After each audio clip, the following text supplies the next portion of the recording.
Hello বন্ধুরা, সবাই কেমন আছো? আশা করছি সবাই ভালো আছো, আর আমিও ভালো আছি।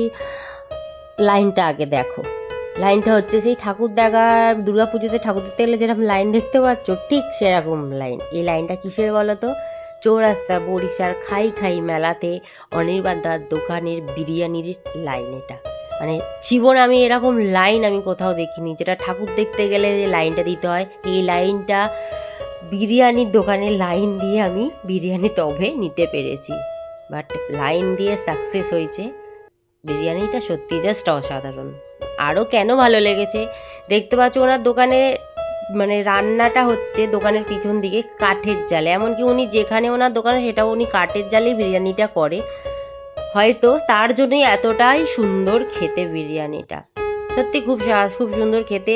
তোমরা কারা খেয়েছো, যারা যারা অনেকেই খেয়েছো তাদের হয়তো খুব ভালো লেগেছে, আমারও খুব ভালো লেগেছে। যারা খাওনি তারা নেক্সট ইয়ারে এইরকম জানুয়ারি মাসের সেকেন্ড উইকের মাঝামাঝি গিয়ে দেখতে পারো, ওখানে মেলাটা বসে।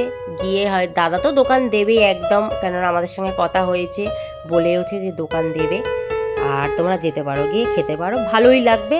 আরও কেন মানে বিরিয়ানিটা এত ভালো কেন বলছি, মানে সব কিছুই ভালো। বিরিয়ানি চাল থেকে শুরু করে আলুর পিস, মাটন চিকেনের পিস অসাধারণ, সত্যি খুব ভালো। মানে সবাই যারা যারা খেয়েছে, আমার পরিচয়ে যাদের সাথে সাথে আছে তারা খেয়ে তারা সবাই বলেছে সত্যি খুব ভালো। যেমন বিরিয়ানি ভালো, চিকেনের পিস বলো, মাটনের পিস বলো, আর আলুর পিস বলো, খুব সুন্দর খেতে। তোমরা যারা যারা খাওনি কিন্তু তারা মিস করে গেলে, সত্যিই বলছি। নেক্সট ইয়ারে কিন্তু আমার কথা শুনে যদি মনে হয় তাহলে যেতে পারো, গিয়ে একবার জাস্ট ট্রাই করতে পারো, খুব ভালো লাগবে। একটাই নেবে, নিয়ে খেয়ে দেখতে পারো, ভালো লাগলে তারপরে পরে নেবে। বাট খুব সুন্দর, আমার ভালো লেগেছে। আর অনির্বাণদার দোকানের লোকেদের বলো, অনির্বাণদার ব্যবহার সত্যি খুব ভালো, আর তাদের স্টাফেদেরও ব্যবহার খুব ভালো। হয়তো তার জন্য এই জিনিসগুলো সত্যি খুব ভালো, অসাধারণ।